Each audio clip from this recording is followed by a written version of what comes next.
Talking with Topher is sponsored by slowdownclothing.bigcartel.com, New Hampshire Vape Gallery, and naturalbossnh.com.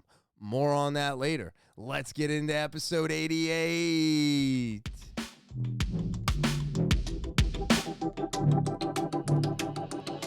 Talking with Topher. Talking with Topher. Talking with Topher.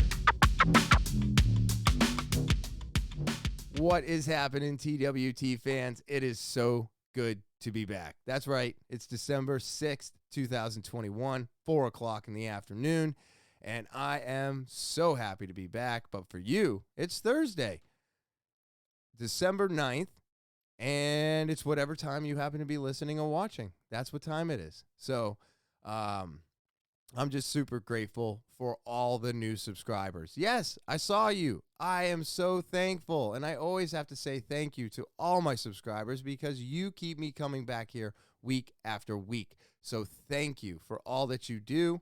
If you are new to the podcast, remember to subscribe. Yeah, subscribe, set the alarms, give a thumbs up for the videos, share, rate, review, and leave comments. All of that helps the podcast grow, and I need your help to do that. If you want to follow me, I am on Instagram, Twitter, Snapchat, TikTok, and Facebook. All the handles are in the lower thirds under me, or they're in the description below the video. And again, I try to give as much content as I can every week, and you can follow me on Instagram, Twitter, Snapchat, TikTok, and Facebook. If you want to get more involved with the podcast, talkinwithtopher@gmail.com. That's right, talkinwithtopher@gmail.com is the official email of the podcast. And you can get more involved by sending an email over to talkinwithtopher@gmail.com. And with that all out of the way, let's get into today's episode. All right, so today's episode is going to be a little different. Last week we had no current events. This week I'm basically having no weekly roundup. I didn't really have too much going on. I mean, there's always stuff going on, but it was very personal. So the only gist I can give you is that I lost my shit again.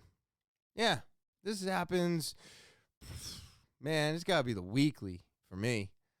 I mean, I just can't stop thinking about failing all the time. All the fucking time. It drives me nuts. And that's probably going to mess up the algorithm. Oh, well, who cares?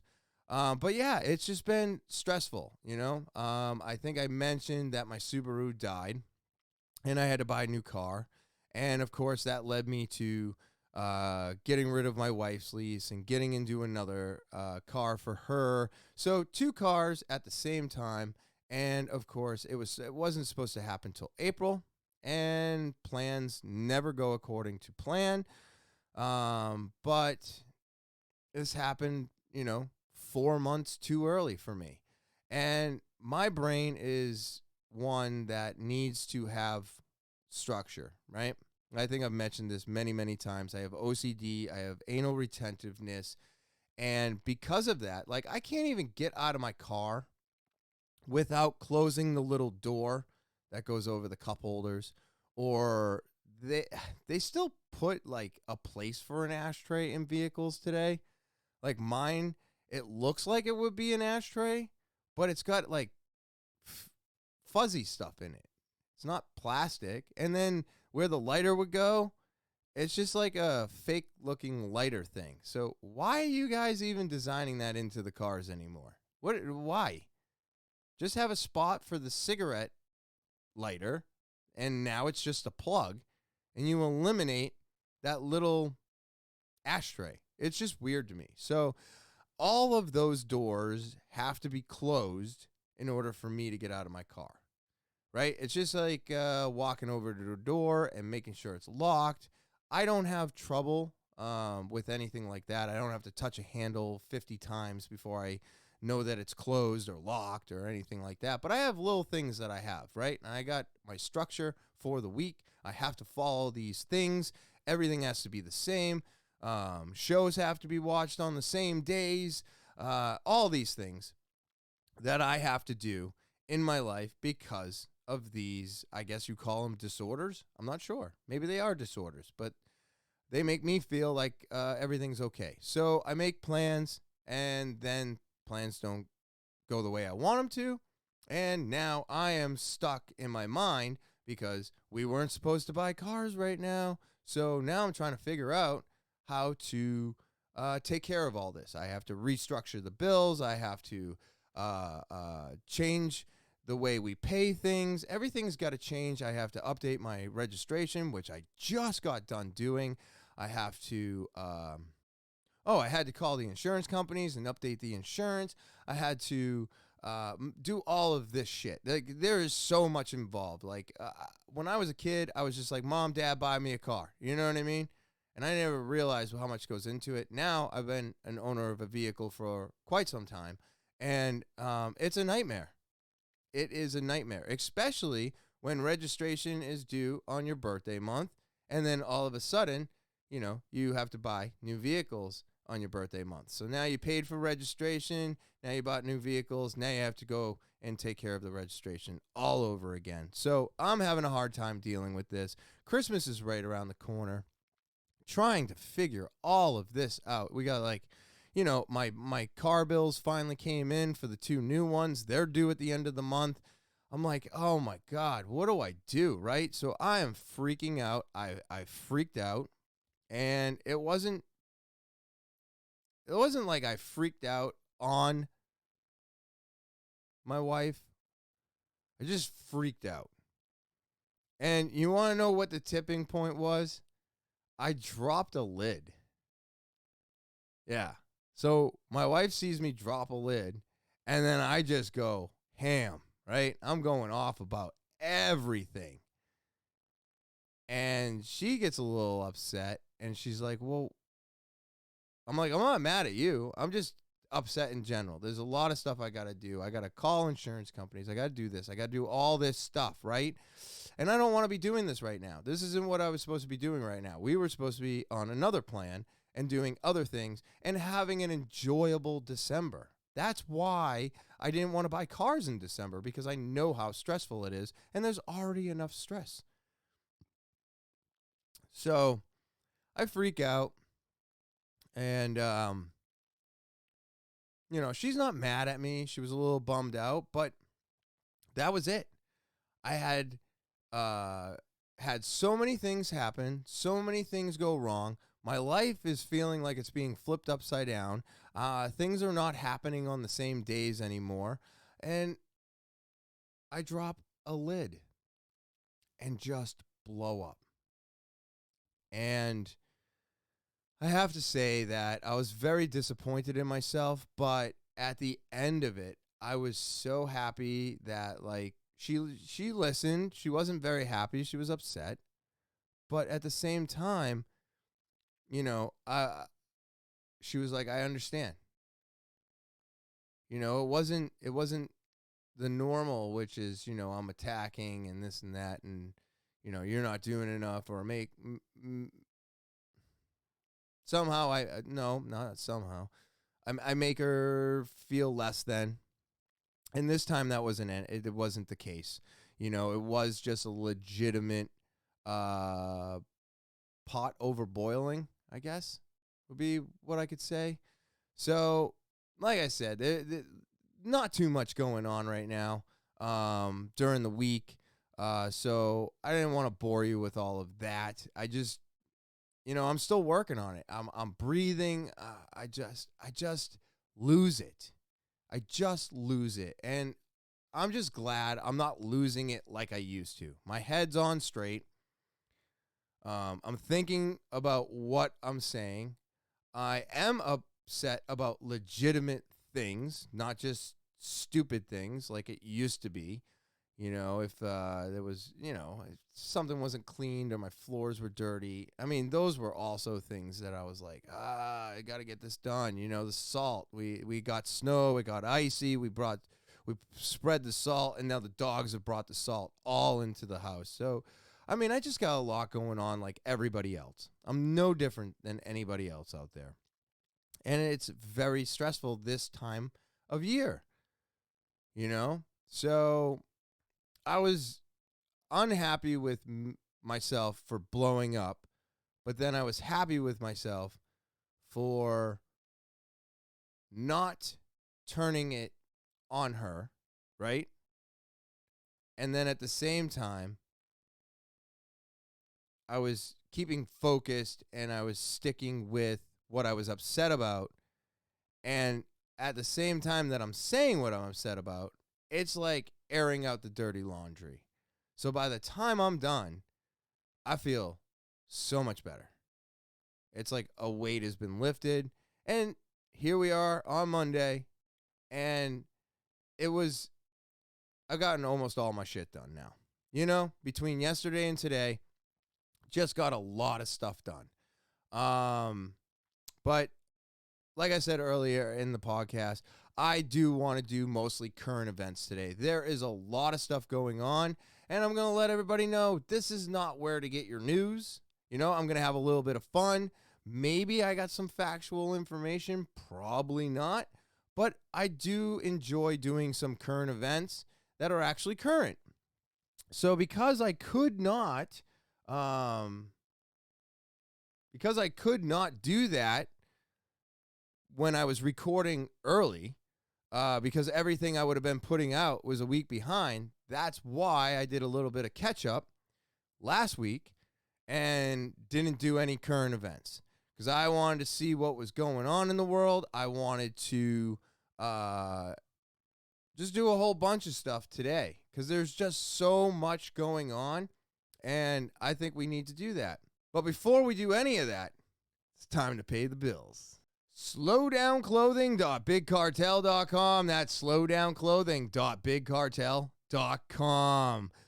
And it's the holidays. They're here. The holidays are here. That's right. Thanksgiving right around the corner, and Christmas right after that. Thanksgiving's the best time to figure out what everybody wants. And what better gifts to get than Slow Down?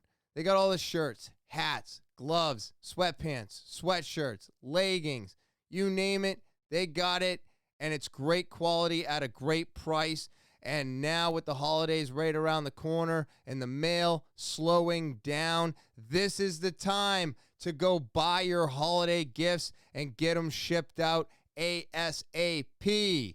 Yeah, slowdownclothing.bigcartel.com. Get all of your gifts here this year. New Hampshire Vape Gallery is located at 180 Lafayette Road, Seabrook, New Hampshire, down the street from Home Depot and next to Smoke Ring, where we're open 10:30 to 8 p.m. 7 days a week, excluding major holidays. And you can feel free to give us a call, 603-814-4171. And of course, you can always shop inside of our store. This is the place to go for the holidays this year. Ching, ching, ching, ching, ching, ching, ching, ching, ching, ching, ching. Yay, the holidays are here, right? Where can you go to get all the vaping products that your family members are looking for this year? Well, you can get them right here at New Hampshire Vape Gallery. That's right, we've got them all. IPX80. How about the new G Priv? What? This thing, amazing. Great products. How about some Delta 8 by Moonmen? These disposables are awesome. We've also got CBD pre-rolls, CBD vapables. We've got your flavored juices. We got all your disposables in stock. We've got it all, and you can get it right here at New Hampshire Vape Gallery, located at 180 Lafayette Road, Seabrook, New Hampshire, down the street from Home Depot and next to Smoke Ring, where we're open 7 days a week from 10:30 to 8 p.m., excluding major holidays.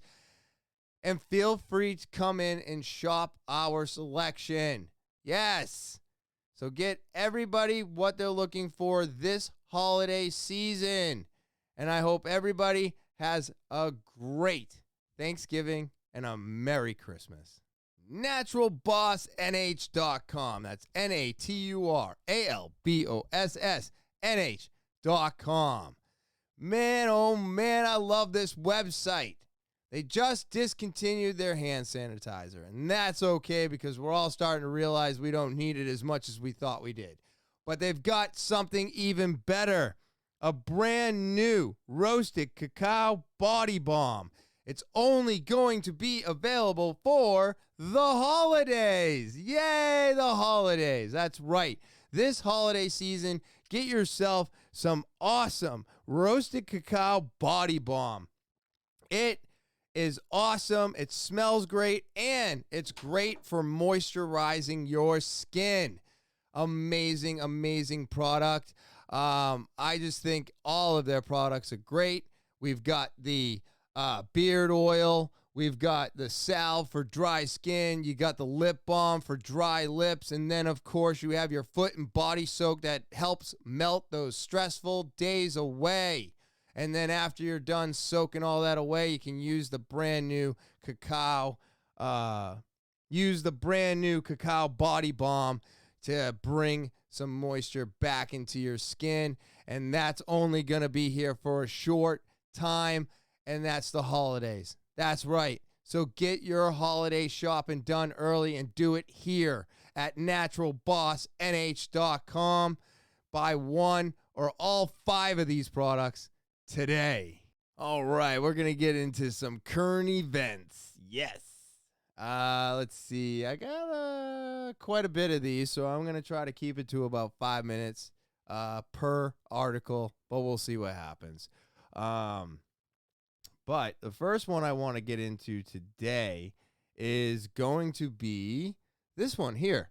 You got FDA advisors endorsing Merks COVID antiviral drug in a narrow vote. So it looks like the antiviral is going to go through, and we're going to have this as an option to help protect us and or keep us out of the hospital, keep us alive in case we get COVID.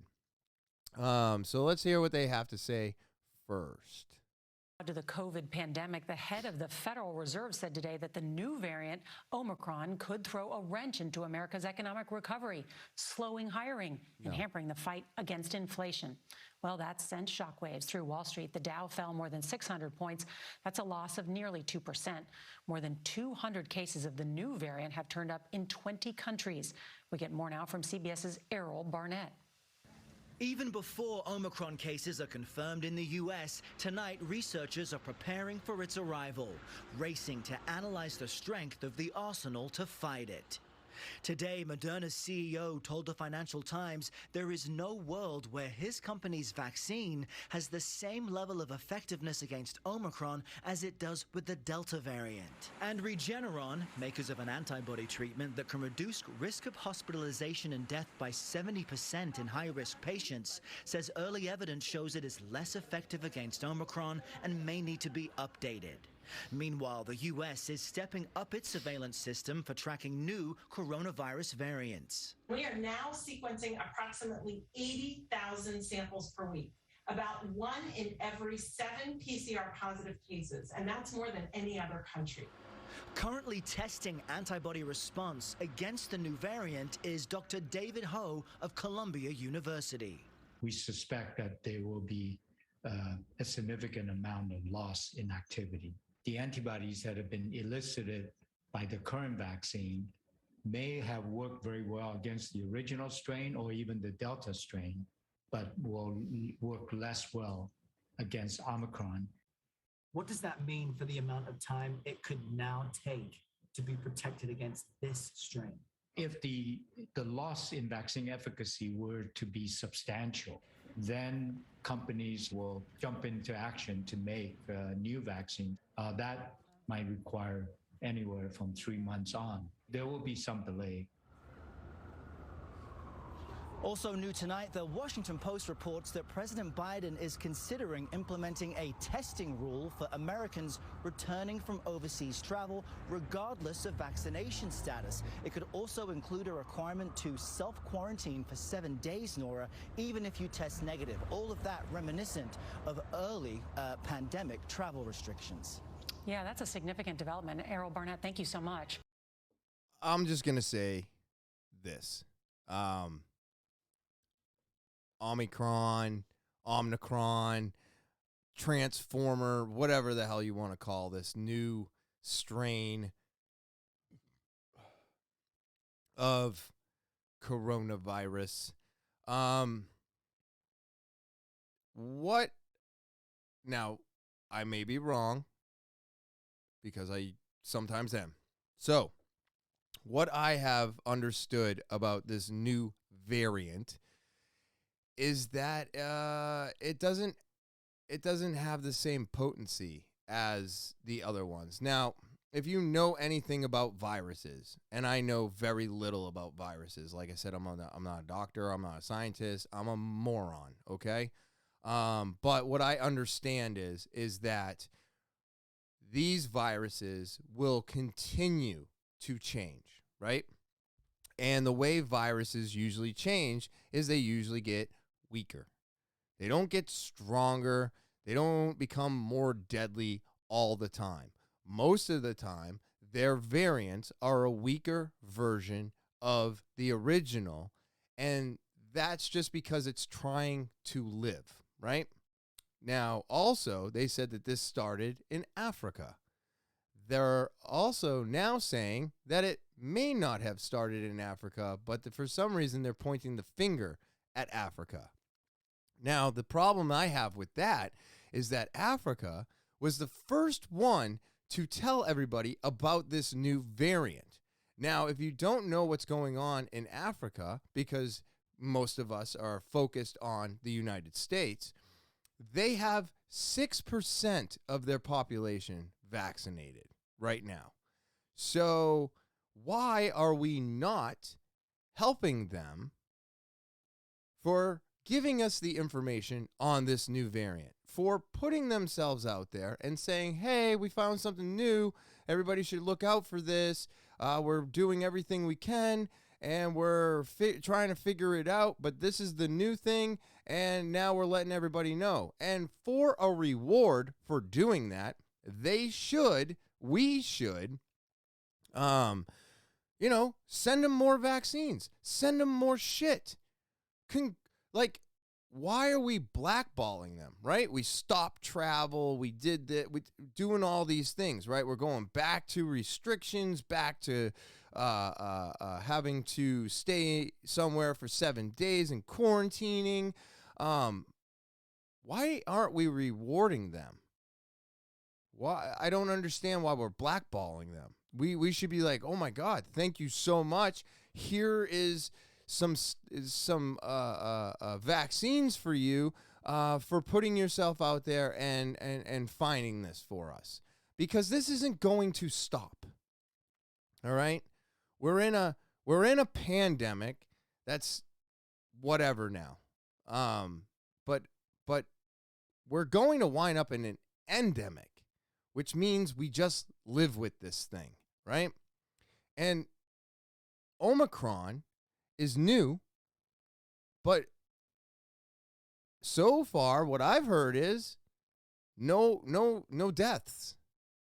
I haven't heard anything about deaths. I just keep hearing that people are popping positive with the new strain. Okay, are they dying? Are our hospitals full? And when you say our hospitals are overwhelmed, do you only have 10 beds for COVID? And now those 10 beds are full and you're like, we're overwhelmed. So again, we're back to this. We're back to, be scared, be scared, be scared. Well, I don't want to be fucking scared anymore.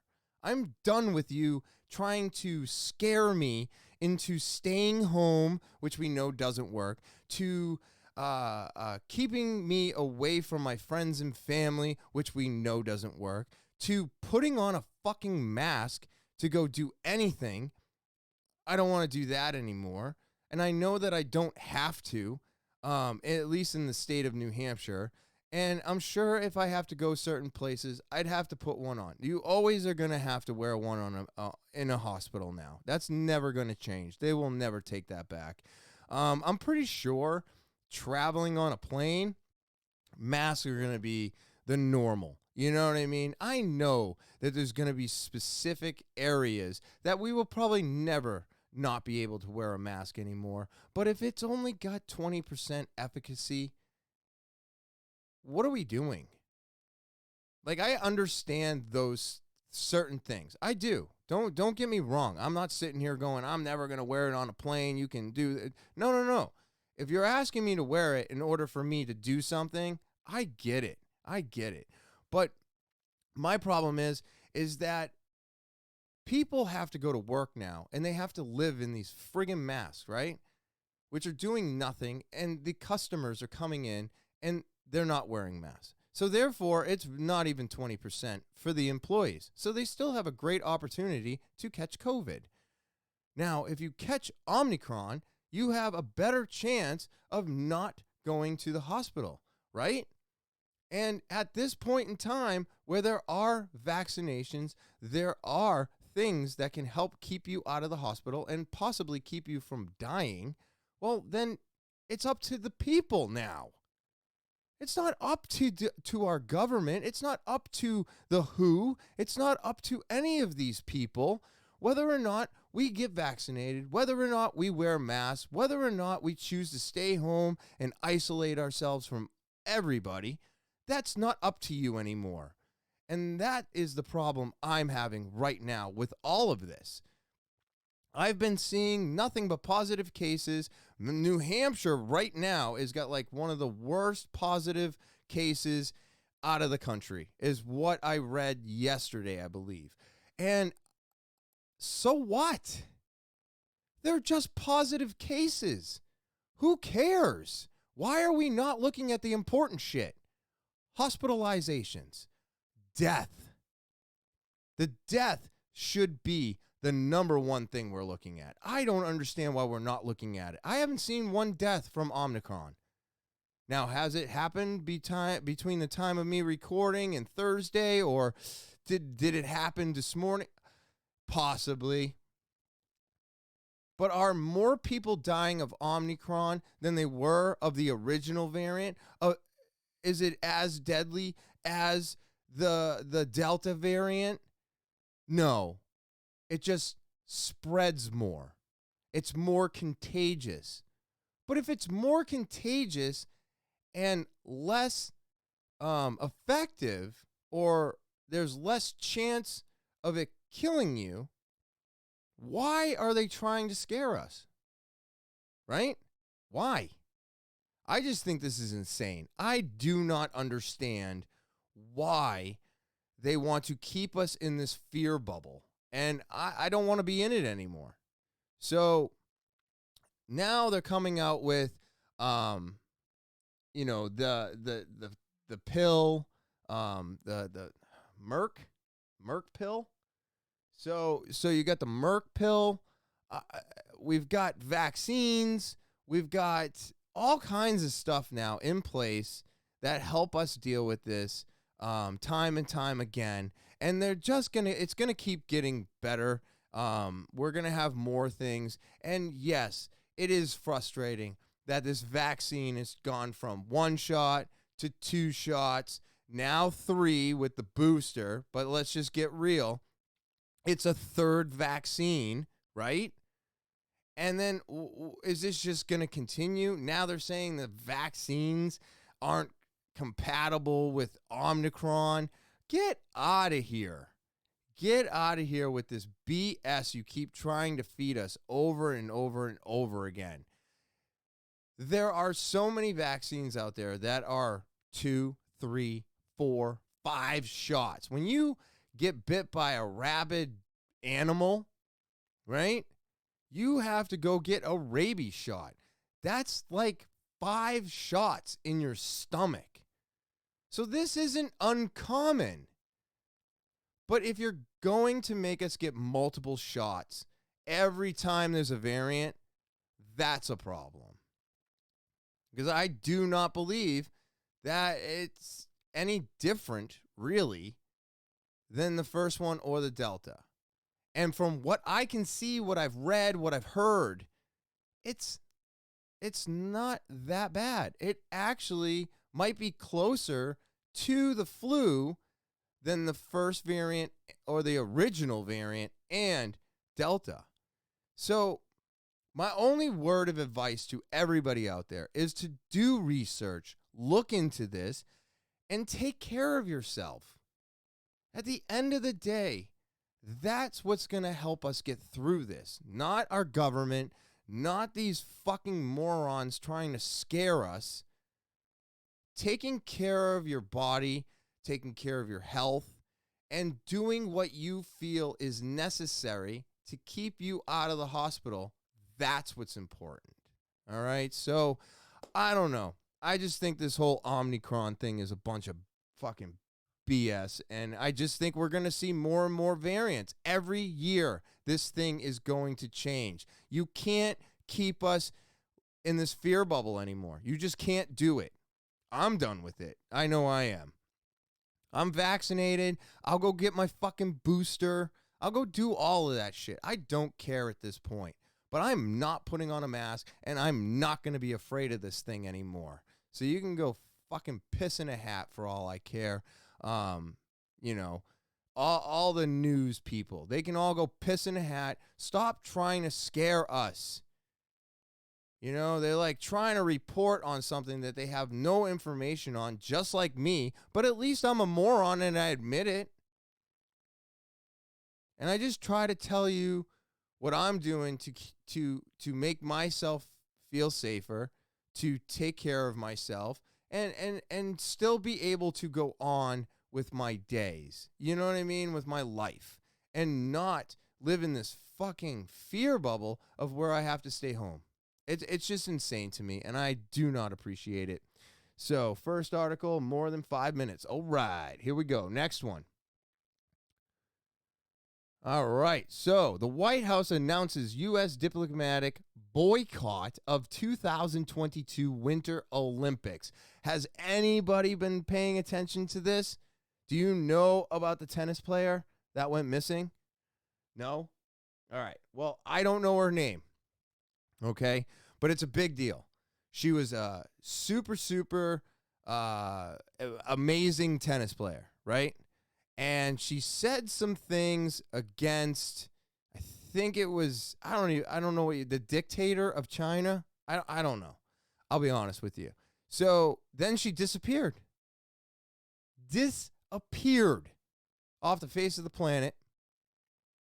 And now, recently, there was a thing that popped up. I want to say it was Twitter, where it basically was her account, and it seemed like it was her trying to say this, but if you read it, you were like, oh, this is not done by anybody I would know. You know what I mean? Like, you just could read it, and you're like, oh, this is not her.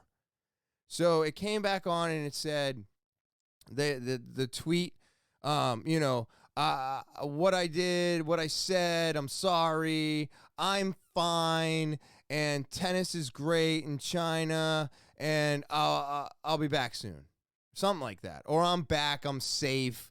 You know, if you know what I'm talking about, you're probably screaming at me. Oh, he doesn't even know. No, I heard it a bunch of times, but I didn't pull it up. But now we're going as far, like, what is that called? The WCAA, I think. But they pulled out of China for tennis. So the WCAA, women's something or other. But yeah, so they pulled out of China, and now we're boycotting the Winter Olympics in Beijing. So let's hear what they have to say on this. Because, you know, it's probably going to be a lot better than what I just said. So let's check it out. The White House just announced a diplomatic boycott of the upcoming Winter Games in China. Again, this is a diplomatic boycott, not a full boycott. That means no U.S. government officials will attend the Games in Beijing, but U.S. athletes can still participate. The U.S. is accusing China of committing genocide against Uyghur Muslims and other human rights abuses, both in China and Hong Kong. Now, China said earlier that it would retaliate if the U.S. made this move. Let's bring in Gordon Chang. He's the columnist for Newsweek and the author of the book, The Coming Collapse of China. Gordon, China's threatening retaliation, what does that look like, or is it simply a bluff? We don't know what it would look like, Anna. China has threatened similar measures in the past and not carried through. This time, though, is different. I think Xi Jinping, the Chinese ruler, will actually impose some sort of costs on the U.S. But because China needs the U.S. now much more than we need them, these measures are not going to be substantial. Got to remember that China's going through some really severe crises right now, especially the debt matter. And so I'm sure Chinese leaders don't feel very secure. Do you think this is the right move by the Biden administration? Does a diplomatic boycott send a strong enough message? I think that it's a step in the right direction. It has to occur. But I also think that we should be trying to get the International Olympic Committee to move the games. And that's a number of reasons. First of all, there's a question about the safety of athletes. With the disappearance of Peng Shuai, the tennis star, there's a real concern that athletes going to China will not be safe. But also, of course, as you mentioned, there's the issue of China committing genocide. And the 1948 Genocide Convention actually requires us to prevent and punish acts of genocide. And one can interpret that as a move, that we should be boycotting the games at full stop. Yeah. So there you have it. You know, I thought it was a full boycott, but it's not. So, but there is so many things going on in China right now, along with Russia, and, you know, it's not good. It's just not good. And I don't think any of the Olympians should go there, since this has all been said, their lives could be in danger now. You know, how many other people besides, you know, this famous tennis player have just disappeared in China because they said things against their ruler? I mean, I find it funny that everybody in America only looks at America. And then they go other places and they're completely shocked that it's not like America. We are the only country like us. I don't think anybody else does what we do to the extent that we do it. Even Europe is, you know, different. Every country is completely different, and the ones that have rulers or dictators are extremely dangerous. And I don't hold it against anybody for wanting to go and see things and do this stuff, but there comes a point in time where your safety is at hand, right? And I think this is a good thing because they need to know that they can't just disappear people. And I hope that woman is safe. I hope she gets to come back and play tennis. Hopefully this will work itself out, but I think this is a step in the right direction to show them that you can't just disappear people. We don't want anything to do with that, right?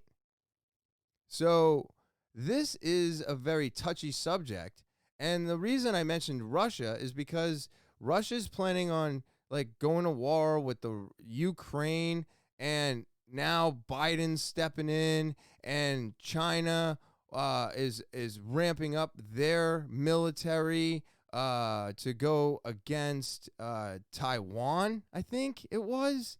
But it's like, I don't know. Should we just let them duke it out? Just let them fight. Why are we getting involved?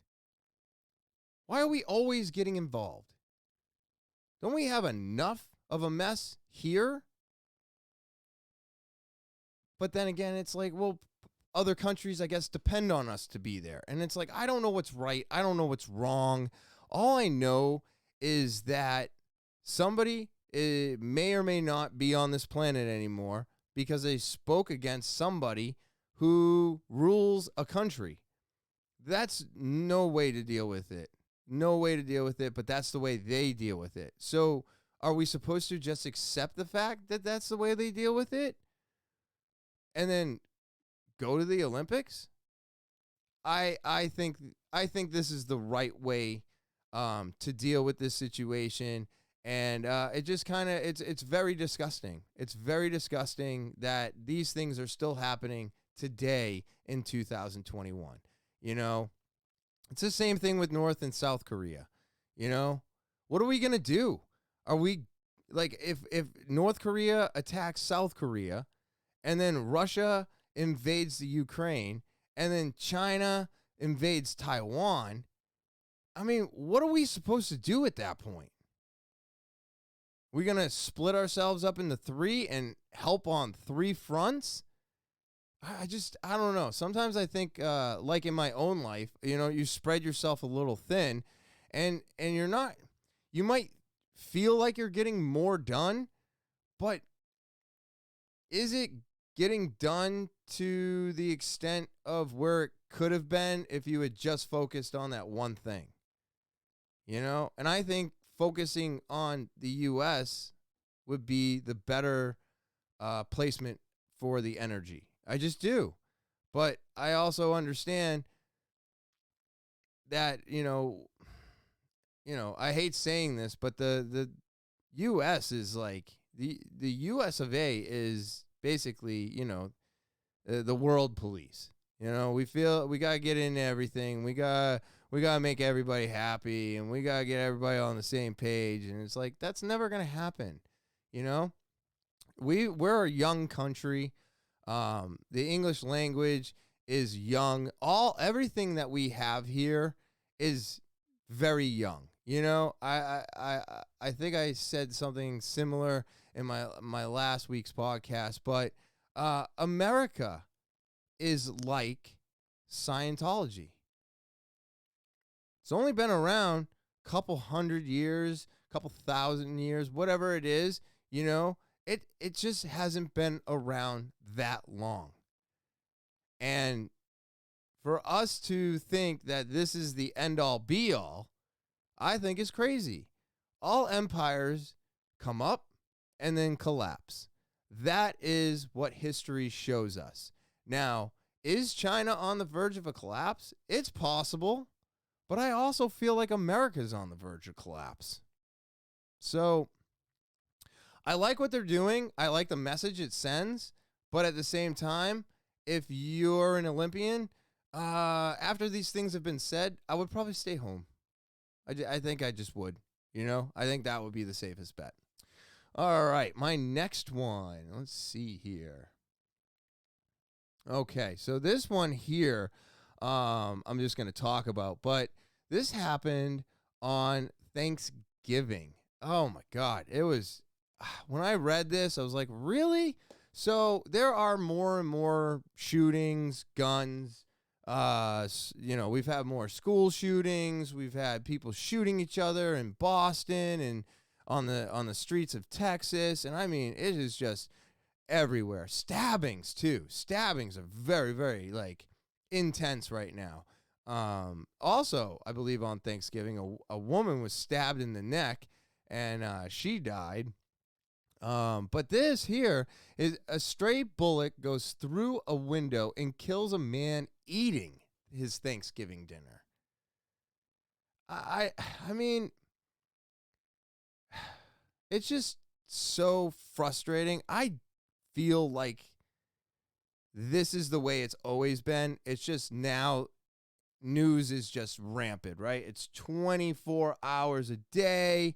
So they've just got to fill those 24 hours. And we're just seeing more and more and more of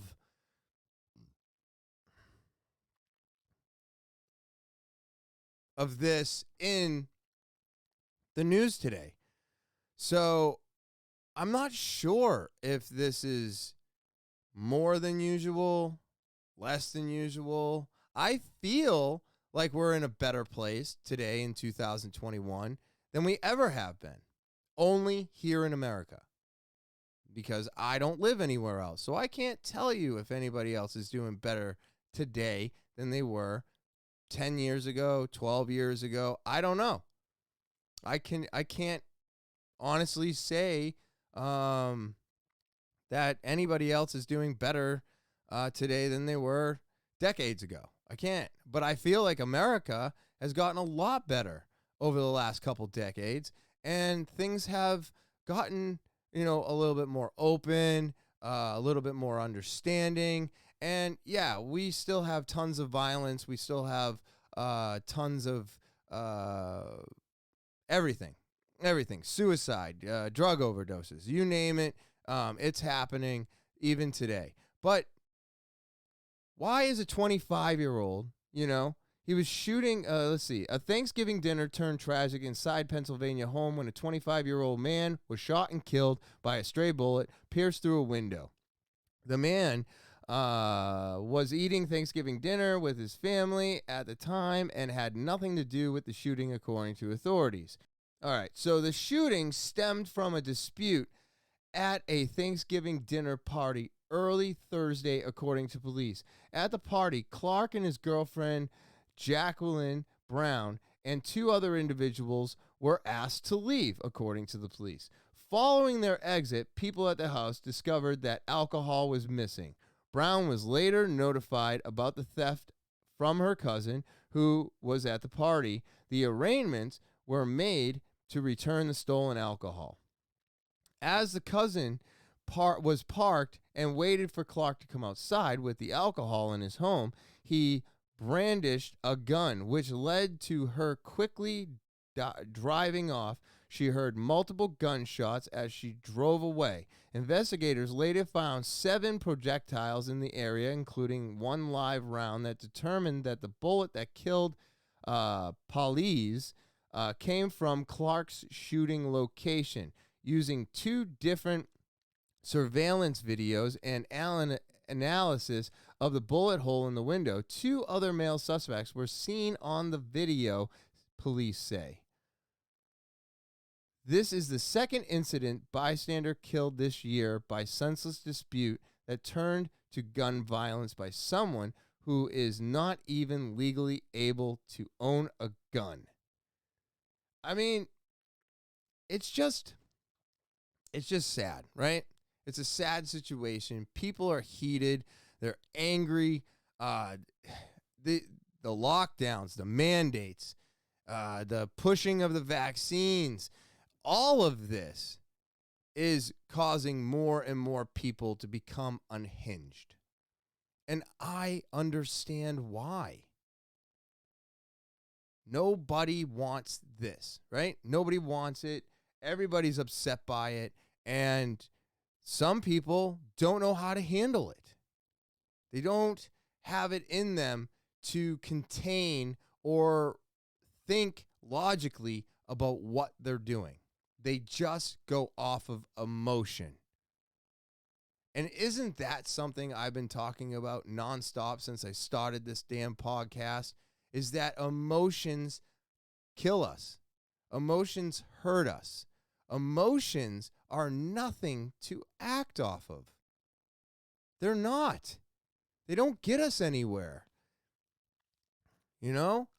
So I just think that it was sad to see happen, and it's becoming more and more regular, which I'm afraid is going to cause more people to just kind of shove it off.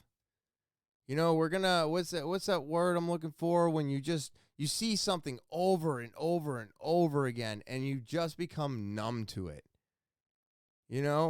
It's like Joe Rogan, right? He watches fights. He's seen thousands of people get their face smashed in or legs broken or arms busted or whatever have you. And now when he sees things like that, he doesn't even react. He's like, oh, don't do that. This is going to happen. And it does. So he reacts in real time. But like he was on YMH Live. And it was funny because his reaction to people getting hurt, he had like no reaction. But when a video was gross, somebody shitting on somebody or, prolapse anus, that's what made his stomach turn. That's what caused him to cringe. So you just become numb to this. And I'm afraid that all of these shootings and these school shootings and all of these things happening and just being on the news 24/7, another shooting, another one, another. Eventually, you just get to a point where you're like, oh, it's another shooting, and you just brush it off and move on with your day because you're like, I can't help everybody. So I don't know. I just, if we need to help keep the guns out of people's hands that are not supposed to have them, but we also need to take responsibility for why those things happened. Now, why this person was asked to leave the friggin' party, why they thought it would be a good idea to steal alcohol, I have no idea. So it all sounds like a bad idea to me. But now there's somebody, that lived across the street or wherever that is no longer here because of this argument over alcohol or being thrown out of the party. You know what I mean? And it's just crazy to me. And I just wish, I really do wish we could all just get along. You may not think like I do. I may not think like you do, but that's okay. That's what makes all of this. If we all thought and acted the exact same way, wouldn't we all be bored? But just because I think something's right and you think it's wrong doesn't make you right, and it doesn't make me right. Or it doesn't make me wrong, and it doesn't make you wrong. We just have two different opinions. We should be okay with that today. I think that's more important than anything else we're dealing with. It's fucking wild, man. So much shit going on today. Now, here we go. Here's a fun one. FedEx, this driver dumped hundreds of packages into the Alabama ravine. And this guy didn't do it once. He didn't do it twice. He did it 6 times. So, I mean, how are we supposed to order things, right? Everybody's telling us, order all your Christmas gifts, order all your stuff before the 15th. I think is the latest for ground. But why? What does that matter, right? Say you place the order. I mean, they caught this guy and he's being charged and all that, but what if they didn't? And then you place your order and you're like, all right, good. I'm going to get my package. And then all of a sudden, it never shows up because it got dumped into a ravine. I mean, that's a lot of packages. So if we've got drivers that are going to do this and you have to place your orders before specific times in order to get things on time for the holidays, this just creates another mess. Now, I did pull up a secondary article because I wanted more of a video. I love being able to share these things with you. It's only 2 minutes. Let's find out a little bit more about the gentleman who threw 6 trucks worth of packages into a ravine. How several hundred FedEx packages ended up in a ravine in Blount County. Hundreds of packages seen here were thrown in a ravine, and who knows how long they've been there. We've been working to find out what happened, and we spoke with a woman who thinks some of her orders may have been in that ditch. A Blount County woman who wants to stay anonymous believes her packages could be in the pile sheriff deputies helped FedEx employees scoop out of a ravine Thanksgiving morning. My faith in FedEx is really bad right now. She relies on the company to deliver her food. The pandemic keeps her and her husband in because of his health condition. It seems to have worked okay until Last week I had 2 shipments that said they were delivered, and I couldn't find them. The sheriff's office says Wednesday night they got a call from a property owner who found a bulk of FedEx packages. Once we got deputies down here on the scene and realized it was a very large mess, we contacted FedEx immediately, and they sent out a region or an area manager to come and take a look and see what all was going on. It turned out to be 300 to 400 packages. We do believe this is probably more than one dump that was done here, and anywhere from a week ago up to just a couple of days ago. Investigators believe a driver may have dumped the boxes out here. At this point, we can't say that for a fact until they get all the packages back to their warehouse where they can scan them and see if they were scanned, showed for delivery. The Blount County woman has been in touch with FedEx, but isn't getting anywhere. They said they were going to escalate it with a supervisor who would call me the next day, and I never received another phone call from them until yesterday. The sheriff's office is working with FedEx to get the names of customers. FedEx says in addition to working with local law enforcement, they're conducting a review of the situation to take appropriate action. In the meantime, customers with questions about their shipment can track their packages. We got a link on our WVTM 13 website. That's WVTM13.com. That'll take you there. Not only did this guy dump these things into a ravine, but he also checked off that they were all delivered.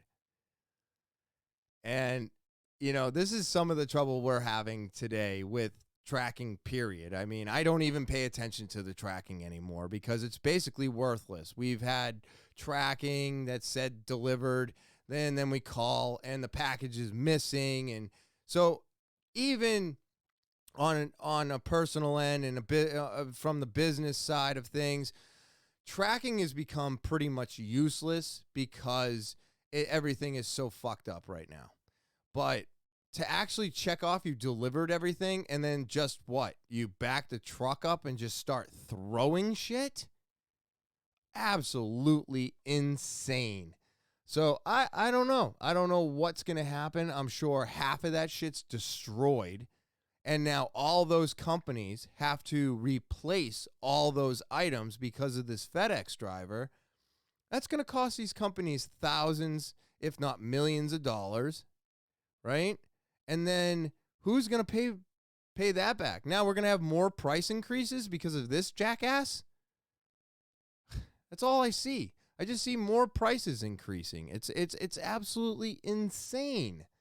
But I just don't know anymore. I mean, how are we supposed to do Christmas shopping when now there is a slight fear of the packages just being dumped off at a ravine? It's just bullshit. It's another thing to deal with. And it's like, what caused this guy to do this? Right? Why would you do that? It's your job to deliver the packages. If you didn't want to do your job, why do all these people have to pay for you not wanting to do your job? Just fucking quit. I've been saying this to people for years. If you're unhappy with your job, fucking leave. Leave. I've done it to all my jobs. If I get bored, if I'm unhappy, I don't think the pay is good enough, I feel like I'm being mistreated, I'm out. But you don't just up and leave, and you don't do shit like this. You do the work, put out your application, ZipRecruiter, Indeed, wherever. You can do it on all of them. And they're literally finding you jobs while you're at your job. It's just that simple. But if you're unhappy, why does everybody else have to pay for that? Get a new job. Maybe it'll make you happy, but I'm telling you right now, most of the time, the grass is not greener on the other side. All right, so this is happening right here in my hometown. So we are having a ton of break-ins. Yeah, not house yet. I'm sure there's some, but mostly cars. And it is mostly in one particular area in the Manchester city. And I believe this is the one. And if it's not, that's fine. I'll talk about it anyways. But now, not only are these people, breaking into cars, Mind you, if you live anywhere today, everything should be locked. All right. If you're still one of those people that leaves a whole bunch of shit in their car and you leave it unlocked, well, I mean, what are you doing? What are you doing? You should be. I don't leave anything in my car. And when I was driving the Subaru, if someone stole it, I would have been happy. I will not be happy if somebody steals my new car. I'll be very unhappy because I really like it. It's nice. I finally like a car again. It's always nice to like your car, right? But even if they broke into my Subaru or they break into my new Infiniti, they're not getting anything. They're going to get the car. Fucking take it. It's insured. I don't care. It's like the attachment that we have with material things. We need to let go of that attachment. I think that is something that really needs to happen. But on the other hand, I live in the city. My doors are fucking locked. And I have a driveway with a garage. My doors are still locked. My garage is locked. My house is locked. I'm inside my house right now. It's fully locked. So I am not understanding people who leave their doors unlocked. I don't get it. What are you doing today? Especially after, or now that we're in the middle of this pandemic, more people are losing their housing. More people are being living in their cars. More people are without more today. What do you think they're going to do? Now, do I think this is any one person's fault? No, I don't. I think it's everybody's fault, right? It's everybody's fault. It's the people that don't lock their doors. It's the people that didn't prepare and now they're out on the streets. It's the people that lost their job for no fucking reason whatsoever and then lost everything else. Now they're out there stealing. It's everybody's fault, you know? And you can say that it's mostly our government's fault, but at the end of the day, our government is not supposed to be doing what it's doing today. It's not supposed to be babysitting us and making sure we're okay. It's not supposed to be doing that. It is there to keep us safe, keep war from happening on our homeland, and other things. But what they're doing today is not what our government is supposed to be doing at all. So this has been happening here in the Manchester area, Concord area, and let's see what they got to say.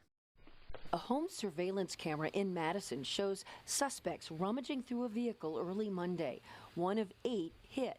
In less than a minute, they take what they can, fleeing in a stolen vehicle. At another location, a homeowner caught them in the act. A shot was fired and one of the suspects yelled, "Get back in your house." It's the second time in a matter of weeks that Madison has been hit, and the second time a homeowner has encountered gunfire. It's scary. Somebody's going to get hurt before this is over. If you see something at night, make sure you call the police immediately. Don't try to deal with the situation yourself. Hampton police releasing this from a home camera, a suspect in the driveway holding a gun. Early Friday, 28 unlocked vehicles targeted, 1 stolen, the others with items taken. And that includes wallets, IDs, credit cards, gifts for the holidays. What the addresses here in Hampton seem to have in common with other communities is that they're all on or near a major road that leads to a major route, in this case, Interstate 95. Departments are checking with each other for similarities. You know, this isn't just a one-person deal. It's teamwork. If we believe that this continued well into Western Maine after Madison was hit. Hampton police say it's too early to know if they're connected, but asking the public if they recognize this person of interest and to do their part. Really try to remind people to make sure we're locking our vehicles at night, and we want to make sure we're not storing valuables in our vehicles at night. In Hampton, Jennifer Crompton, WMUR News. Don't leave that stuff in your car. Don't. Wallets, computers, cell phones, money. None of that should be left in your car today. And on top of it, Christmas presents? Why? Like, I get it. You're probably hiding it from the kids. But guess what? just have the kids go do something else. I don't know. Get them out of your car. Get them into the house. Don't wait. But this is what's happening all over the place. So now these thieves are going in and they are robbing the cars and they're arming themselves in case you come out of your house and ask them to stop. They're just going to shoot at you now. So now there's a real danger to getting injured just because you want to stop somebody from stealing shit out of your car, right? Don't do that. There's no reason for it.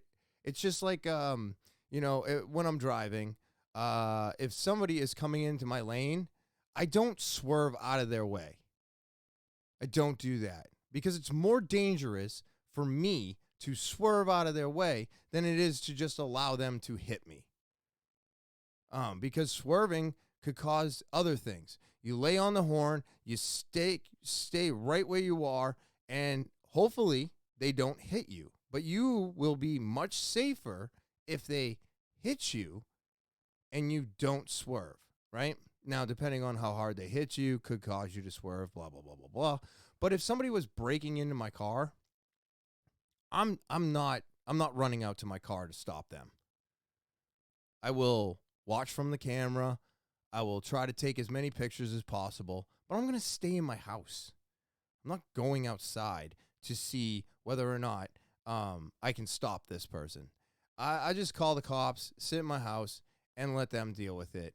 And hopefully, nobody does get injured from this shit going on. But like I already said, I have nothing in my car, so even if they break into it, they're not getting much. And always remember, like, if you do what I do and you have a car and it's fully insured because you have a loan, then why put yourself in any danger in the first place? Now it's just an insurance claim. Is it a headache? Is it a pain in the ass? Yeah. But who gives a shit? Again, it's just material things. But at the end of the day, take all your valuables out of your vehicles. Lock the doors. Those are your two best options for not having this happen to you. Jesus Christ. All right, I got quite a bit left, huh? I don't even know if I'm going to make it through all these. Yeah. We'll have an extended podcast. We'll make it through all these. All right, so now Chris Cuomo has been, well, this says suspended indefinitely, but he's not suspended anymore. He actually is fired.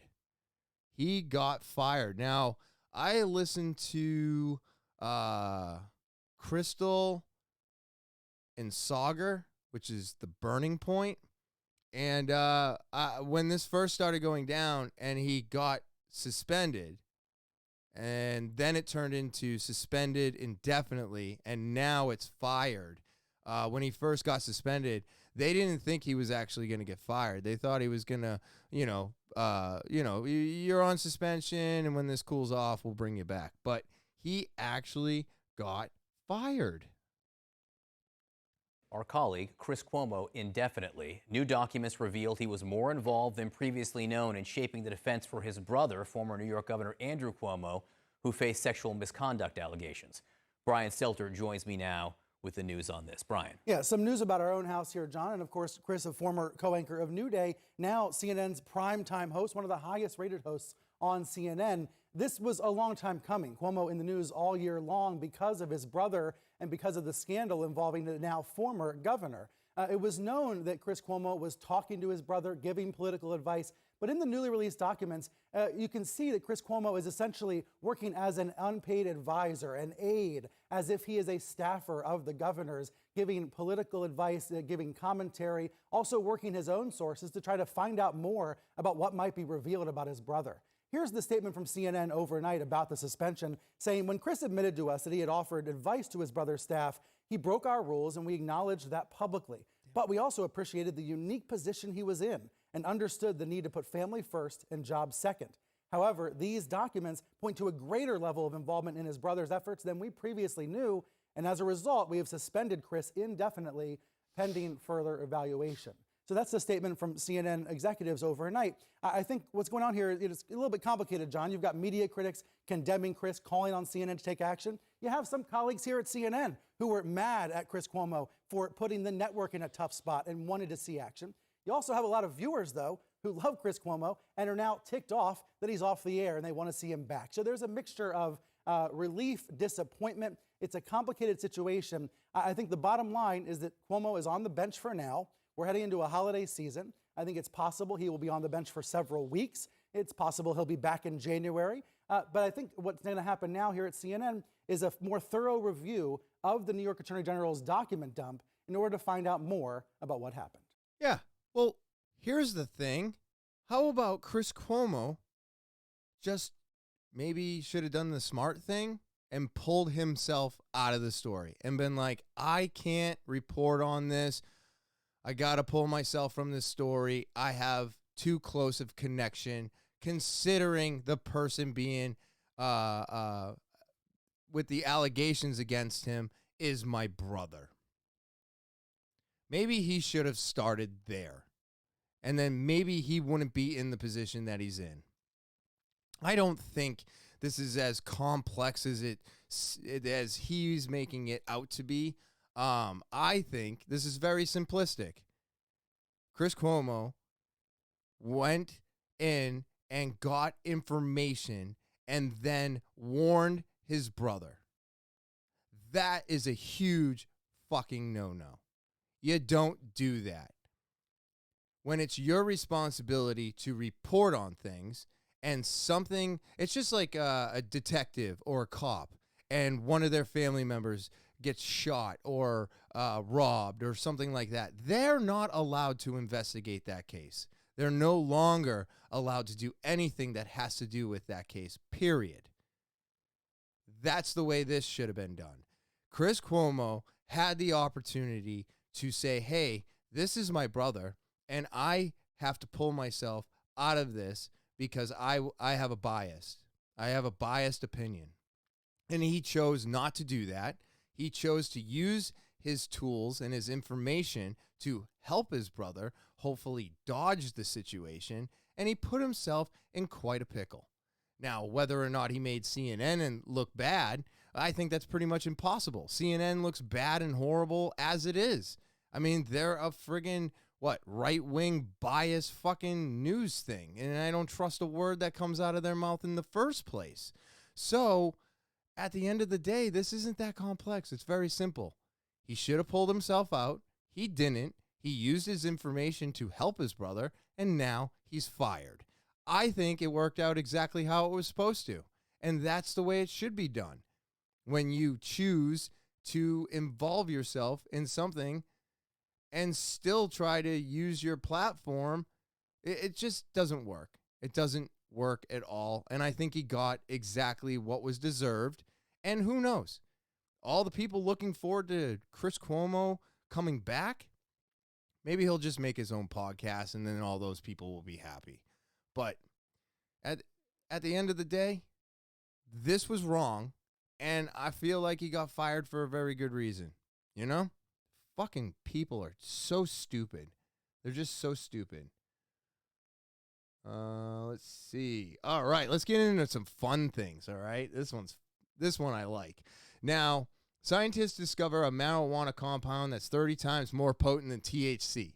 All right. I wish I had a video on this, but I don't. So THCP appears to have a stronger binding powers than other cannabis compounds. Now, I'll tell you what I know about THCP. I believe I'm getting a sample of this from one of my companies where I get Delta 8 and Delta 9 and THCO from. So that means it's derived from the hemp plant. So now I guess you can find THCP in the cannabis plant. Now, they haven't human tested it yet, but it seems to attach to all the cannabinoids that THC attaches to, just in more abundance. So it looks like this could actually get you higher What its actual effects are going to be, I have no idea. But this is amazing to see. And the reason we're seeing all of it is because of the legalization of cannabis, the legalization of hemp, again, and all these new laws getting put into effect that are allowing people to dissect this plant and look more into it, and allowing people to use hemp in different ways. What I'm seeing is every way that we dissect the cannabis plant, now they're dissecting the hemp plant the exact same way, which is why they're finding all these new things out.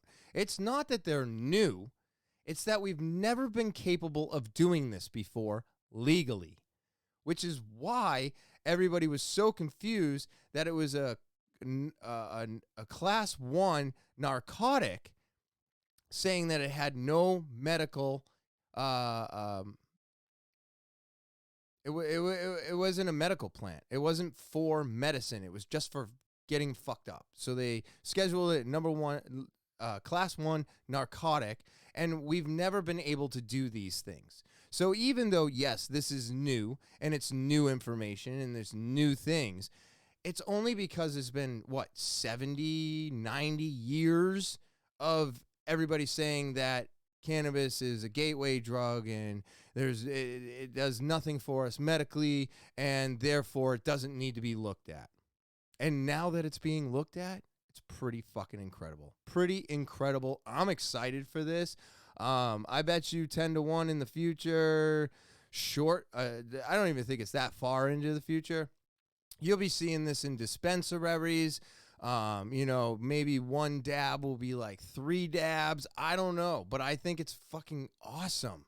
I think all of this is great, and I'm so excited to see what more we find out about this plant in general, because it's going to blow our minds and probably upset a lot of us as well, just because of the simple fact that it took them so goddamn long to allow us to find these things out, So this is very exciting. I'm not going to get too into it. Like I said, all my links will be in the description under the video. If you want to look more into anything that I've talked about on today's podcast, go there, click the link, and do your own research.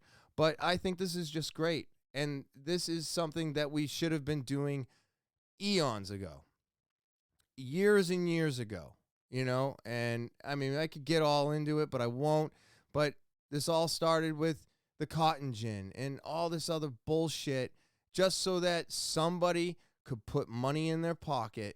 They ended up deeming something illegal, and now 70, 90 years later, we are starting to find out that they were wrong. When almost all of us who've been smoking for years knew that they were wrong. And now the rest of the world is finally catching up. But it's exciting stuff. I like seeing all of these things, especially stuff like this. Hallucinogen in magic mushroom relieves depression and largest clinical trial to date. This is the largest ever clinical trial of psilocybin as a depression treatment. Yes, it is about time. All these things, because now mushrooms are legal in Canada. They're legal, I think, in Colorado, and they're not legal everywhere, but they are decriminalized in a lot of areas now. And this is a great thing as well, just like the ketamine treatments and all the rest of the treatments that they're coming up with to help with PTSD, to help with depression, to help with cognitive decline. I mean, it's just absolutely amazing that we finally get to find this stuff out. I've always said this since I started smoking, since I started using drugs and stimulants and all this other stuff. If it comes from the ground, it can't be that bad. It just can't. If it's naturally growing, then how bad could it really be? Now, I know you could probably turn that around on me and you'd be like, well, look at some of the mushrooms that kill you. Look at some of the plants that kill you. Yeah, I know. There is umpteen million things on this planet that can kill us. And there's umpteen million things on this planet that can help us. We just need to find out what helps us and what kills us. And the only way to do that is to dissect it. But when something is a class 1 narcotic, you can't do the science. So now being capable of doing the science to these things, we're finding out that they help. And that was my argument for years. I was like, I smoke pot. It helps me. It makes me happy. It calms me down. It allows me to focus. And I may be just one person, but I had friends that were going through the same thing, and it was helping them. But we all had to hide in our backyard or in a car or under a deck or in a cave somewhere and then not tell anybody we were fucking high when we went, you know what I mean, when we went home, because we were bad people and now we're going to go to jail. And I'm just glad that all of these walls are finally getting torn down. I think this is so exciting. I have been a proponent of microdosing for years now, and I really enjoy taking a 0.2 of some psilocybin mushrooms and just allowing them to help me. Puts me in a better mood. It doesn't mess up your driving. It doesn't mess up your thinking. It doesn't make it incapable of doing a job. If anything, it helps. You know, I'm only in the retail world, so there's not too much to worry about. I'm not doing any heavy machinery. I mean, I'm just selling vapes to people, so I'm one of a million. I understand you probably don't want your crane technician to be microdosing or your arms person to be microdosing or other important positions in this industry. I get it. I get it. There's some places where it's not acceptable. But for everyday retail and just doing a normal, 9 to 5 freaking job, maybe you're filing paperwork all fucking day. I mean, to heighten yourself just a little bit to make that more enjoyable, are you really hurting anybody? What'd you do? You probably found out that you were a little bit more productive and you got more things filed that day. And you're like, wow, that's amazing. Because it helps. It opens up. It allows growth. I mean, they are starting to really believe and push on the fact that if we came from apes, according to science, I mean, I don't really know where the human race came from, right? I don't know. I only know what I read and listen to. So, but if they ate mushrooms and that caused their brain to grow, well then, doesn't that show us that if we were to eat mushrooms, it could open up more doorways for us today and maybe help the brain take another step into growing or being able to process information differently? I think that none of these drugs should be illegal. I think they should all be looked at for medical reasons. And I think this is a great thing. And hopefully, before I die, I see mushrooms and ketamine and marijuana go federally legal, and then we can be done with this shit. And then we're really going to find, like, I'm hoping by the time it goes federally legal, we will have found out everything that all of these medicines do to help us instead of what we've always been told, that they hurt us. Yeah. All right. Let's see here. This is a video.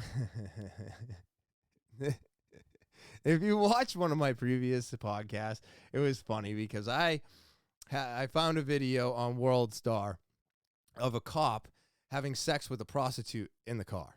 This one is just a, state trooper. I mean, not hurting anybody, right? But he's also not doing his job. State police now investigating whether or not a young trooper was sleeping on the job. This after video surfaced online, which appears to show that trooper curled up in the driver's seat of his cruiser. The video was posted on YouTube after someone driving by confronted the trooper. A state police spokesperson tells us the department is aware of the video, which appears to show the conduct is clearly unsatisfactory. An internal affairs investigation has been opened. The trooper is still on the job tonight while the investigation is underway. It makes me chuckle. I'm sorry. I'm not against the cops. I'm not a proponent of defunding the police. I think that's the stupidest thing we could ever do. If anything, we need to fund them. We need to train them. We need to get them better. But when you have state troopers sleeping in their car while they're on duty, well, I'm going to hold it against you. Now, I don't know what happened to this guy. I don't know if he got fired. I don't know if he got suspended. I don't know anything else. All I know is that he was sleeping in his car, and I found it funny, and I wanted to share it with you. Because at the end of the day, those are the people we need to defund. That's what they need to defund. They need to get the garbage people out of the police squad, whatever you want to call it. I don't know what I'm looking for here for words. It's getting late and I am getting tired. But what I'm saying is instead of defunding the police, let's give a different incentive. Get rid of your weak, right? This guy's sleeping in a car. He should be fired. He's on duty. He's sleeping. That would be like me being at the vape shop, sleeping in the chair, and then somebody walks in and I'm sleeping behind the counter. Like, that's not good. That's not good for business. It doesn't make the business look good. It doesn't make me look good. Just like this guy sleeping in his car doesn't make the police look good, and it's just not making him look good. So I consider that to be a weak link. You should be fired. Just like the guy, the state trooper or the cop that was having sex with a prostitute, well, that guy should be fired. He's a weak link. Get rid of him. And they say, well, you're only as strong as your weakest link. Bullshit. Get rid of the weak link, you're stronger. Right? The chain will hold together. But maybe instead of defunding, we should be giving them incentive to clean out their trash and get rid of their weak links. And then maybe that would make things better. You know, you get rid of all the people that have put knees on people or rough someone up when they didn't need to. Those are the people you get rid of. Those are the assholes that don't need to be on the force anymore. Or somebody walking around thinking they're better than everybody else because they're holding a badge and a gun. That's a weak link to me. You're out of here. If I started walking around like I was better than everybody, you don't think eventually somebody's going to put me in my place? Of course they are. That's going to piss some people off. Well, that's even worse when you have a badge and a gun. So this is what I think should be done in order to help our police forces get stronger, is get rid of fucking stupid people like this. And there's stupid people everywhere, in every business, in every corporation, around the globe. So I think that would be a better way of dealing with the situation instead of completely defunding our safety. All right? Because you want to sit there and say, defund the police, defund the police. Well, what happens when someone's breaking into your car and you call them? Well, guess what? They ain't coming. So, you know what I mean? It works both ways. So you can't say defund and then be like, hey, you need to be here now because I got someone breaking into my shit. It's not going to work both ways.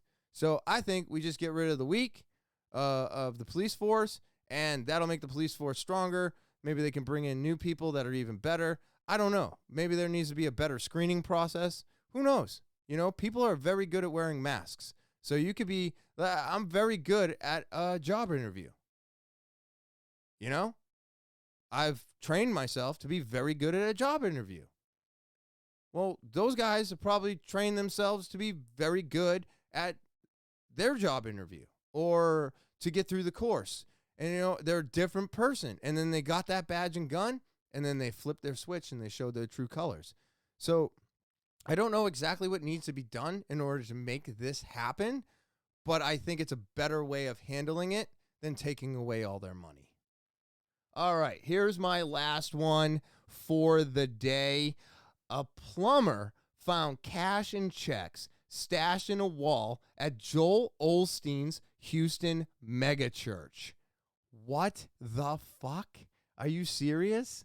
This is so crazy. And I'm hoping they give us some good information here. Let's check it out. But I mean, it was just like unbelievable, the things he was telling us that they found in the wall. George Lindsay, co-host of the morning show for the Morning Bullpen at 100.3 The Bull, is talking about this morning's segment. And we've been talking about things that you found of value, and we have been blown away. A caller who recently did some plumbing work at Lakewood Church dropped a bombshell. There was a loose toilet in the wall, and we removed the tile. Well, they removed the tile. Went to go remove the toilet, and I moved some insulation away, and about 500 envelopes fell out of the wall. Envelopes full of cash and checks. I went ahead and contacted the maintenance supervisor that was there, and I went ahead and turned it all in. Lindsay couldn't believe it. So then he relayed to us that in 2014, there was a big story about money being stolen from Lakewood Church. In fact, HPD is still investigating that 7-year-old case involving the disappearance of $600,000. It's unclear how much money the plumber discovered, but the case raises a lot of questions. Don't you want to know what happened? I mean, they stole the money, but they didn't get it out of the wall. In a statement, Lakewood Church said recently while repair work was being done at Lakewood Church, an undisclosed amount of cash and checks were found. They notified the police and are assisting them with the investigation. Holy shit. That's insane. That's insane. I mean, I don't know much about the Osteen Church and all that shit, but what? You have somebody come in to repair stuff, and you stole money from the church. Why would you put it in the church wall? It doesn't make any sense to me, right? You took the money. So why did it go into a wall?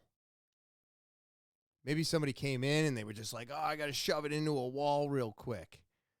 But if it turns out to be the $6 million that went missing, well, then obviously it's somebody within the church, right? I mean, I don't know. I just thought it was so crazy. I'm like, oh my God. How do you steal money from a church and then put it back into the church? It doesn't make any sense, right? Stupid people again. What are you doing? You didn't bring a duffel bag with you. You didn't bring a suitcase. You didn't bring anything to get the money out of that place. You just took the money and then stuffed it back into the walls? Until what?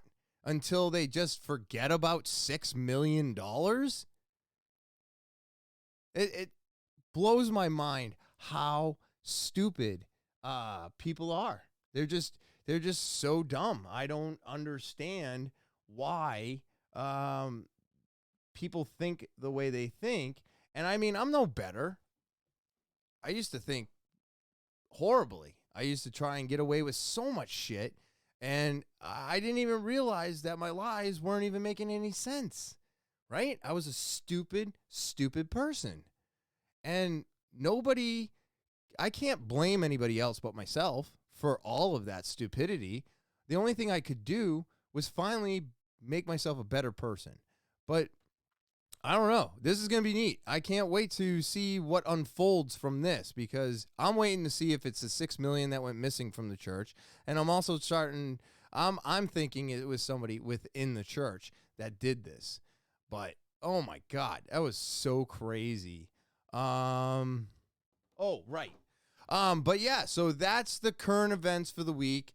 Real quick before I go, I just want to say one more thing on crypto. Yeah, I don't know anything about it. I'm starting to understand it a little bit more, and I don't know if I can show you this, but I'm going to share it with you because after today, they'll already be on sale. So you'll get your opportunity to buy these as well. And let me see if I can just locate it real quick. There it is. All right, I got it. I'm going to show you guys. This is awesome. All right, so check this out. Now, I have been advertising for slowdownclothing.bigcartel.com for, quite some time now. Tony Savaro is the tattoo artist. He is the one who comes up with all the designs, all the prints, all the pictures. He's a tattoo artist out of Kingston, Massachusetts. Amazing, amazing guy. I'm so blessed to know him. He's just incredible. He's a great person to have a conversation with. And I just love Tony so much. But now he has come out with his own NFTs. Yes, Rockin Tuna. The Rockin Tuna NFTs will be on sale the 11th. Yes. So starting December 11th for 0.05 Ethereum, you can own your own Rockin Tuna NFT. Isn't that awesome? I think it's pretty fucking cool. Like I said, I don't know much about crypto. I don't know much about NFTs. I don't know what any of this means. I don't even know if it's going to be here if the power gets shut down. You know what I mean? All of this seems so crazy. But then again, people are buying land in the metaverse right now, and then they're selling it to people. And I found out that the only way to get to the metaverse is through Oculus glasses or some type of vision thing on a video game system. So I will not be participating in the metaverse itself per se. I am looking into some other stuff on the metaverse, but I don't know how to really get involved with it just yet. I'm digging into it, just like I dug into crypto, and I own some Shiba Inu, I own some Ethereum, I own something else. I got 3 of them, right? I think I got 3 of them right now, maybe 2. But anyways, I'm in the crypto a little bit. I'm riding the roller coaster, but now I'm jumping on the NFT train. That's right, supporting Tony Savaro and getting some of his Rockin Tuna NFTs, which will be released to the public on the 11th. I'm very excited about this. I think it's cool. I think a lot of these NFTs, if you get in on them in the early stages, right? And get in, and I've been seeing and talking to a bunch of people about NFTs lately because I was a little skeptical about getting into it, but I think it's just fun.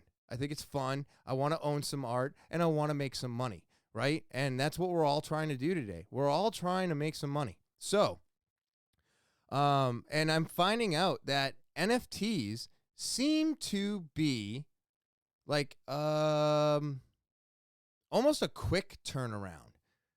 So crypto, you buy it, you ride the roller coaster. Obviously, if you get in early, you got to ride the roller coaster until, it hits a penny, and then you hope that it goes over a penny and keeps going up.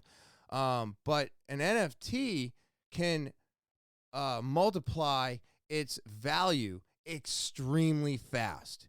So I'm super excited about this. I've been watching my phone like a hawk. I had to buy a bunch of shit, Ethereum. I had to move stuff. So I find that that's probably the most complicated part about all of this is when you go on to Coinbase or you go on to Robinhood, or any of these fucking crypto places, buying it seems to be relatively easy. If you're like I am, and you don't have cash up front, I like to use crypto.com. It's an app on your phone. They allow you to use charge card. So I love them because of that reason. Coinbase, Robinhood, and one other one I use, they don't allow you to do that. And then, of course, I had to, if you use Coinbase, you can just order your Rockin Tuna through Coinbase, or you have to go to rockintuna.com, and then you can use Coinbase Ethereum and purchase your Rockin Tuna. If you don't have Coinbase and you haven't moved your cryptocurrency over to Coinbase, you would have to use something like MetaMask. All right, it's a wallet. So you have to move it over to the wallet. You lose some of your crypto. Like, what was it? Yesterday I moved like $340.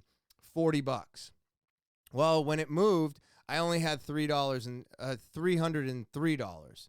So I lost $37 for the transfer, which is fine. I don't give a shit because it's not that big of a deal when you're looking at possibly making some money off an NFT. So it's all a game of what is that? You're just trying to make some money. You're buying in small and hoping that it blows up big.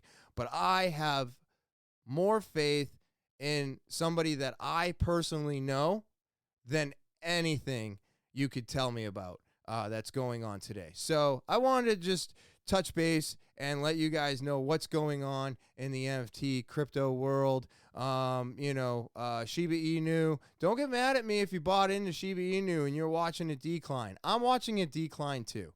Trust me. I don't want to get too into it, but I bought in at 0.078. And now it's 0.036. So I'm losing too.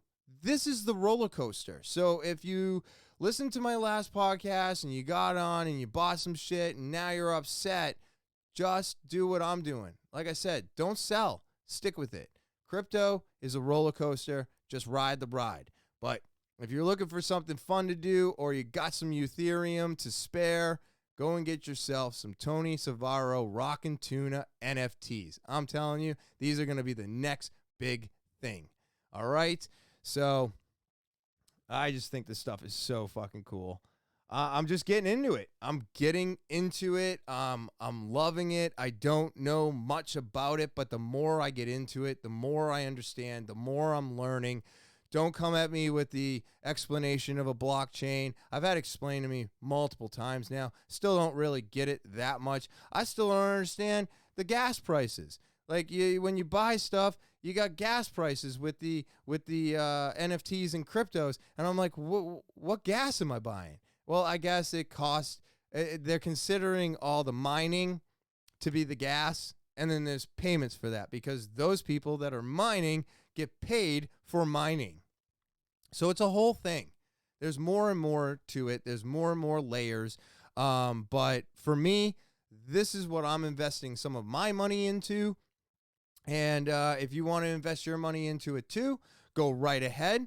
And just don't hold it against me if things hit rock bottom, because I'm taking the same chance you are. I have no other information than that. No one is telling me that this one's going to be the one. We're all just hoping that something takes off, and if that's what you're hoping as well, then I would take some Ethereum and I buy yourself a Rockin Tuna. All right. And help support Tony Savaro. Like I said, he's an amazing tattoo artist. And of course, you can always check out his website. It is in the link below. But with all that being said, that's the podcast. I hope you enjoyed it. I just felt like doing some current events and getting some thoughts out and going over some stuff would be fun. So I hope you enjoyed the episode. Next week, I'll be back doing probably half and half, and then we'll see what happens before Christmas, what type of an episode I want to put up. I'm just playing around right now. I'm trying to just play. You know, I had a structure, and I felt like I needed to destroy the structure and go in a different direction, and now I'm just having fun.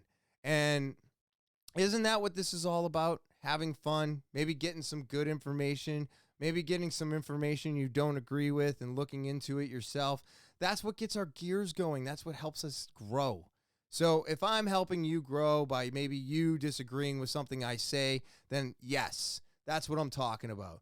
I want everybody to think for themselves, educate themselves, and figure this shit out on their own, and maybe with a little bit of help from some people from time to time. So I hope you enjoyed the episode. I had a fun time doing it. And that's it. That's the podcast for today. Always got to say thank you to all my new subscribers, to all my subscribers. You really do keep me coming back here week after week.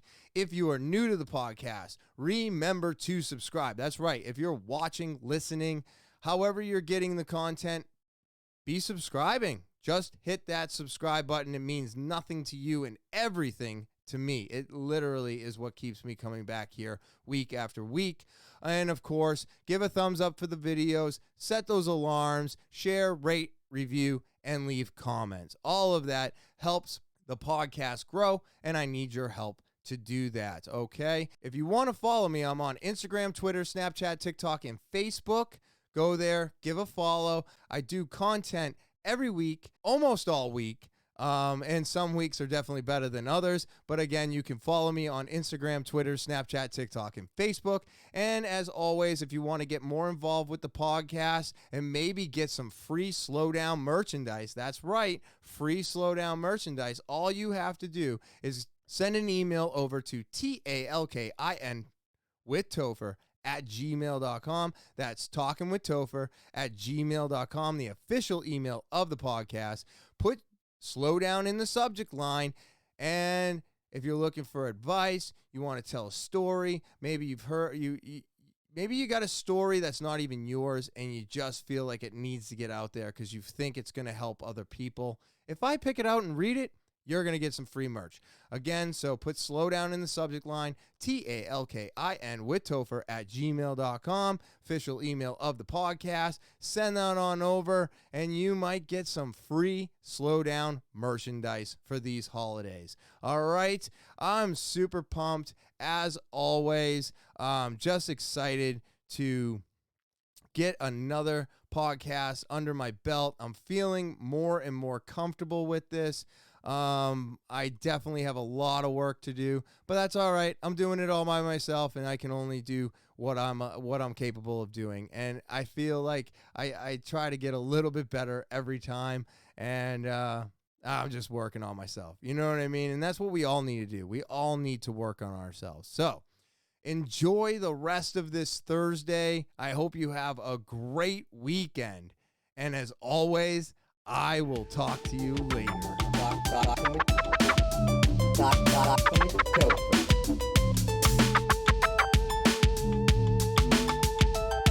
I'll talk to you later.